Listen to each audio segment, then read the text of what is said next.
হয়ে যায়, মনে করেন যে কবিরা যে চিকিৎসা করে ব্যর্থ হয়ে গেছে, কাজে তারা সফলতা হয়নি, তারা আমার কাছে আসবেন ইনশাআল্লাহ, আমি সমাধান করে দেবো আগে আল্লাহ, রাসূল পরে আমরা। কিন্তু আমরা গ্যারান্টি দিয়ে কাজ করি, কিন্তু কিছু কিছু ধারা আছে, কিছু কিছু আয়োজন আছে, কিছু কিছু আয়োজনের ধারাভাবে কাজ করলে আপনার। প্রিয় দর্শক, আসসালামু আলাইকুম। দেশ ও প্রবাসে যে যেখানেই আছেন আপনাদের প্রত্যেককেই শুভেচ্ছা জানিয়ে শুরু করছি আজকের প্রতিবেদন। আজ আমরা কথা বলবো একজন অভিজ্ঞ জিন সাধক আধ্যাত্মিক কবিরাজ মইনুল ইসলাম সাহেবের সাথে। আপনারা তার ভিডিও, সাক্ষাৎকার বা তার পেপার পত্রিকায় অনেক জায়গায় তার প্রতিবেদন বা তার কর্মকার্য আপনারা দেখে থাকছেন বা দেখছেন। আজ আমরা আবার আসছি তার একটি ইন্টারভিউ বা সাক্ষাৎকার নিতে। তিনি বর্তমান কী অবস্থায় আছেন বা কেমন চলতেছে তার পেশা। ভাই আসসালামু আলাইকুম। ওয়ালাইকুম আসসালাম। কেমন আছেন ভাই আপনি? ইনশাআল্লাহ ভালো আছেন। তা কেমন চলতেছে আপনার সাথে? তো সাক্ষাৎকার আসলে অনেক দিন হয় না, অনেক দিন পরে আবার আসলাম। তো আসলে নিচে আপনিও আগে পরে নিছেন সাক্ষাৎকার, কি আমি আগেও পরেও আমার ভিডিও দেখছেন, ইউটিউব দেখছেন, যারা ওই দেশের বাইরে এবং দেশে আছেন, যে বিভিন্ন রোগে ট্রিটমেন্ট করি, বিভিন্ন কিছু জিনিস শিক্ষা, জীবনে আমার অনেক কিছু পাওয়া আছে, কিছু জিনিস শিক্ষা করে মানুষের উপকার করি।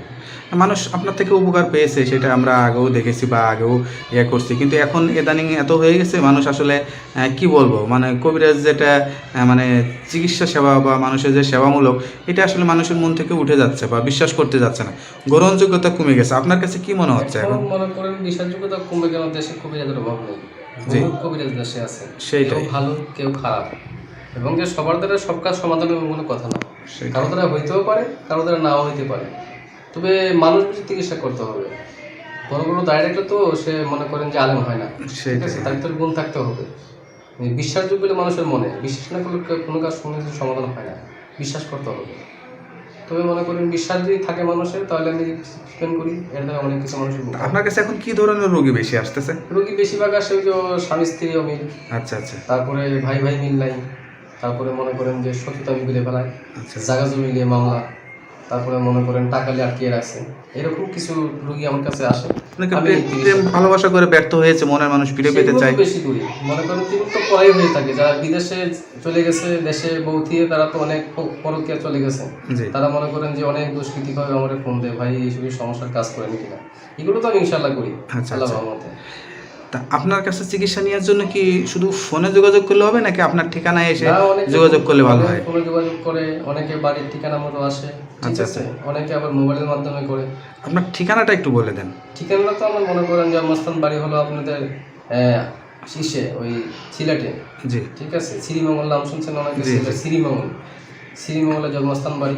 বর্তমানে মনে করেন যে ঢাকাতে আসি, ঢাকাতেও বাড়ি আছে, ঢাকাতেও থাকি, মানে ঢাকাতেই আসলে চিকিৎসা করা হয় বেশি, ঢাকাতেও বেশি করি, আবার সিলেটেও করি, সিলেটেও করেন বিভিন্ন ট্রিটমেন্টটা সিলেটেও করি। যেমন অনেকের মনে করেন যে মানুষ নষ্ট করে, তারপরে ভাই ভাই অমিল, স্বামী স্ত্রী অমিল, পাড়াপড়শি মিল নাই, জায়গা জমি মামলা, তারপর টাকা আটকিয়ে রাখে, ঠিক আছে, পারিবারিক ঝামেলা, এরকম যদি কোনো জটিল সমস্যা থাকে আমাকে ইনশাল্লাহ দেখাবে। কাজ করে মালিক হলো উপরওয়ালা, ঠিক আছে, মানুষ কিন্তু করতে পারে না, কিন্তু বিষয় হলো কোনটা, বিশ্বাস করতে হবে মানুষকে, বিশ্বাস না করলে কোনো কাজ হবে না। তো বিষয় হলো কোনটা, কাজের কিছু কিছু আয়োজন আমার লাগে, মনে করেন যে অনেক সময় অনেক কিছু লাগে আয়োজন, তবে আয়োজনটা যারা কাজ করবে তাদের, আর কাজের পরে যে উপকারটা হবে, সেই উপকার করে যে খুশি করবে, সেটাই আমি বেশি। বিষয় হলো কোনটা, যারা কাজের আগে কাজ করবেন, ট্রিটমেন্ট করবেন, মানে কবিরাজ দেখে ট্রিটমেন্ট করবেন, কিন্তু বিষয় হলো কোনটা, কাজের আগে যার কিছু আয়োজন লাগে, সেই আয়োজনগুলো আপনাদের দেওয়া লাগবে।